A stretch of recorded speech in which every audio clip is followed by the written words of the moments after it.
आर्यन, नील और श्रेया 3 कॉलेज के दोस्त थे। उन्हें एडवेंचर और रहस्यमयी चीजों की खोज करने का बहुत शौक था। एक दिन नील ने कहा, चलो डार्क वेब पर कुछ अनोखा एक्सप्लोर करते हैं, वहां कुछ खतरनाक और डरावनी चीजें मिलती हैं। श्रेया ने तुरंत मना किया, यह बेवकूफी है, डार्क वेब गैर कानूनी और खतरनाक है। आर्यन ने मजाक उड़ाते हुए कहा, क्यों डर रही हो, यह बस एक डिजिटल दुनिया है, चलो कोशिश करते हैं। नील ने एक विशेष ब्राउजर के जरिए डार्क वेब पर एक साइट खोजी जिसका नाम था लिविंग गेम। साइट पर लिखा था, यह खेल शुरू करने से पहले सोच लो, यहां से बाहर निकलने का कोई रास्ता नहीं। आर्यन ने बिना सोचे समझे खेल शुरू कर दिया। पहला लेवल आसान था, बस एक अंधेरे कमरे में छुपे हुए एक प्रतीक को पहचानना था। उन्होंने जल्दी इसे हल कर लिया। दूसरे लेवल में उन्हें अपने लैपटॉप का कैमरा ऑन करना था। जैसे ही उन्होंने ऐसा किया, स्क्रीन पर लिखा आया, अब तुम मेरी नजर में हो। तभी अचानक उनके लैपटॉप की स्क्रीन ब्लिंक करने लगी। स्क्रीन पर उनका अपना कमरा दिखाई दिया, लेकिन उसमें कुछ अजीब था। एक कोने में कोई परछाई खड़ी थी। यह क्या है? श्रेया ने डरते हुए कहा, यह बस कोई डिजिटल ग्लिच होगा।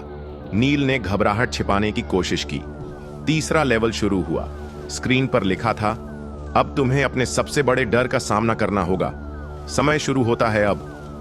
अचानक लाइट चली गई, कमरे में घुप अंधेरा छा गया। तभी दरवाजे पर जोर से खटखटाने की आवाज आई। आर्यन ने कांपते हुए दरवाजा खोला, लेकिन बाहर कोई नहीं था।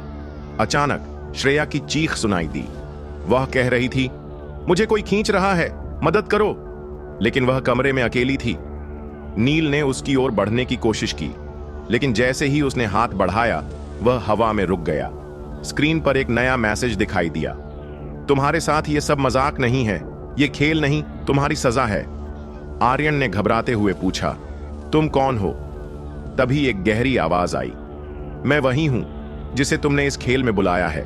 तुमने एक शापित आत्मा के साथ खेल खेला है, अब यह खेल तुम्हारी जिंदगी है। लैपटॉप से एक हाथ निकलकर नील को पकड़ लेता है और खींचकर गायब कर देता है। श्रेया और आर्यन जोर जोर से चिल्लाने लगते हैं। लाइट फिर से ऑन होती है और कमरे में नील का कोई नामो निशान नहीं था। आर्यन और श्रेया ने तुरंत लैपटॉप बंद करने की कोशिश की, लेकिन स्क्रीन पर आखिरी मैसेज दिखाई दिया, अब बारी तुम्हारी है। अगले दिन कॉलेज में यह खबर फैली कि आर्यन, नील और श्रेया का हॉस्टल का कमरा खाली मिला। दीवारों पर खून से लिखा था, खेलने से पहले सोचो। पुलिस ने लैपटॉप को जब्त किया, लेकिन वह जलकर राख हो चुका था।